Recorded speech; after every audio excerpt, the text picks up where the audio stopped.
پیارے سامعین، السلام علیکم۔ میری اس ویڈیو کو لائک اور شیئر کریں اور میرے یوٹیوب چینل کو سبسکرائب کریں۔ آپ سب سے درخواست ہے کہ اس چینل کو پیٹرین کے ذریعے سپورٹ کریں۔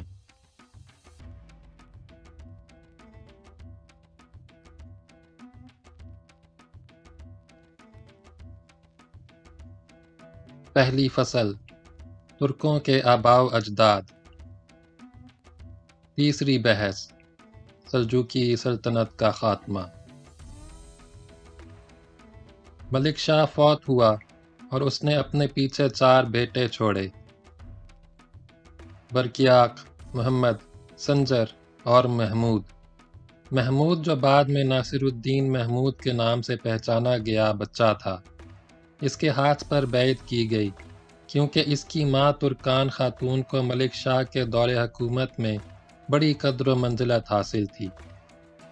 محمود تقریباً 2 سال 485 ہجری بمطابق 1092 عیسوی تا 487 ہجری بمطابق 1094 عیسوی حکمران رہا، کیونکہ ان کا اور ان کی والدہ کا وصال ہو گیا۔ ان کے بعد رکن الدین ابو المظفر برکیاق بن ملک شاہ آیا اور 498 ہجری بمطابق 1105 عیسوی تک حکمران رہا۔ پھر رکن الدین ملک شاہ ثانی کے ہاتھ پر بیعت ہوئی اور اسی سال اقتدار غیاث الدین ابو شجاع محمد کے ہاتھ لگا اور وہ 511 ہجری بمطابق 1128 عیسوی تک مسند حکومت پر جلوہ افروز رہے۔ عظیم دولت سلجوقیہ کا آخری حکمران غیاث الدین ابو شجاع محمد تھا، جس کا پایہ تخت ماوراء النہر کا علاقہ تھا اور خراسان، ایران اور عراق کے علاقوں پر بھی اس کی حکمرانی تھی۔ بالآخر 522 ہجری 1128 عیسوی میں سلجوقی سلطنت شاہنات خوارزم کے ہاتھوں ختم ہو گئی۔ ماوراء النہر سے سلجوقیوں کی عظیم سلطنت کے خاتمے کے ساتھ ہی سلاجقہ افتراق و انتشار کا شکار ہو گئے اور ان کی وحدت پارہ پارہ ہو گئی۔ ان کی طاقت اس قدر کمزور ہو گئی ہے کہ سلجوقی متعدد گروہوں اور باہم متصادم لشکروں میں تبدیل ہو گئے، جو تخت و تاج حاصل کرنے کے لیے باہم دست بگرے باں رہتے تھے۔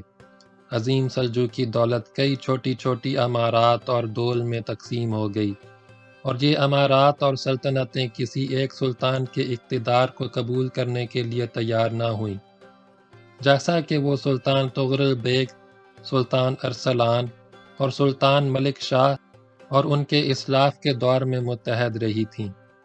ہر ایک علاقہ خود مختار تھا، ہر ایک کا اپنا فرما روا تھا، اور ان چھوٹی چھوٹی امارات میں کسی قسم کا تعاون نہیں تھا۔ اس افتراق و انتشار کے نتیجے میں ماوراء النہر سے ایک اور طاقت ابھر کر سامنے آئی۔ یہ خوارزمی سلطنت تھی جو ایک عرصے تک منگولی حملوں کا ڈٹ کر مقابلہ کرتی رہی۔ خوارزمی سلطنت کے ساتھ سلجوقی امارات عراق اور شام کے شمال میں قائم ہوئیں، جو اتابک امارات کے نام سے پہچانی جاتی تھیں۔ اسی عرصے میں سلاجقہ روم کی سلطنت سامنے آئی۔ یہ وہ سلطنت ہے جس نے صلیبی حملوں کو روکا اور ایشیائی کوچک کا شمالی مغربی کونا دشمن کی دست برد سے محفوظ رکھا، لیکن یہ سلطنت منگولیوں کے تابڑ توڑ حملوں کا مقابلہ نہ کر سکی اور بالآخر غارت گروں نے اس علاقے میں تباہی مچا دی۔ سلجوقی سلطنت کے سقوط میں متعدد عوامل کار فرما تھے، اور یہی عوامل عباسی خلافت کے سقوط کا پیش خیمہ ثابت ہوئے۔ ان عوامل میں سے چند یہ ہیں: 1. سلجوقی گھر کے اندر بھائیوں، چچاؤں، بیٹوں اور پوتوں کے درمیان تخت و تاج کے لیے چپکلش۔ 2. بعض امراء و وزراء اور اتابکوں کی طرف سے سلجوقی حکمرانوں کے درمیان فتنہ و فساد کی آگ بھڑکانا۔ 3. حکومتی امور میں خواتین کا عمل دخل۔ 4. عباسی خلفاء کا سلجوقی فوجی قوت کے سامنے کمزور اور بے بس ہونا، اور ہر طاقتور سلجوقی سلطنت کے تاجور کی حکومت کو تسلیم کر کے خطبے میں اس کے نام کو شریک کرنے کی اجازت دے دینا اور اس سلسلے میں احتیاط نہ کرنا۔ 5.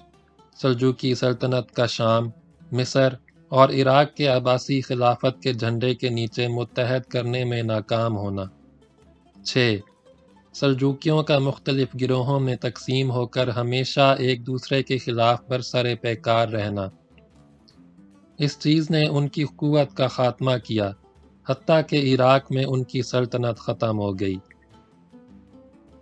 7. سلجوقی سلطنت کے خلاف باطنیوں کی مذموم سازشیں اور سلجوقی سلاطین کے قائدین اور زعماء کو دھوکے سے قتل کرنے کے لیے ان کی مسلسل کوششیں اور خونی حملے۔ 8. سمندر پار سے آنے والے صلیبی جنگجوؤں اور سلجوقی سلطنت کا یورپ سے آنے والے وحشی جنگجو لشکروں کے ساتھ ٹکراؤ۔ ان کے علاوہ کئی اور دوسرے اسباب بھی تھے، لیکن اس بات سے بھی انکار نہیں کہ اپنے دور حکومت میں سلجوقیوں نے بہت ہی عظیم کارنامے سر انجام دیے، جن میں سے اہم ترین درج ذیل ہے۔ الف، دولت سلجوقی کی بدولت عباسی خلافت کا زوال قریباً 2 صدیاں مؤخر ہو گیا۔ اگر سلجوقی نہ ہوتے تو شیعہ رافضیوں کے ہاتھوں بہت پہلے عباسی خلافت کا وجود مٹ جاتا۔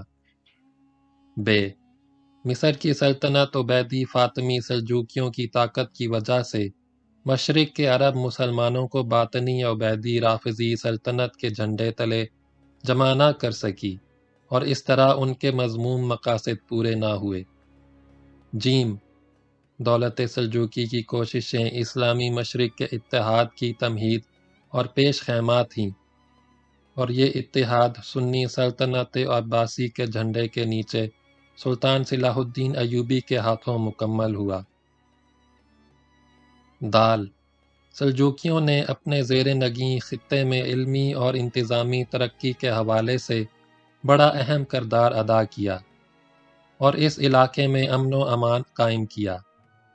ہے، بیزنطی شہنشاہیت کی طرف سے ہونے والے صلیبی حملوں کا ڈٹ کر مقابلہ کیا اور کافی حد تک منگولی خطرے سے نمٹنے کی کوشش کی۔ واو، ان علاقوں میں سنی مذہب کی ترویج کی کوشش کی اور سنی علماء کی قدر و منزلت کو بڑھایا۔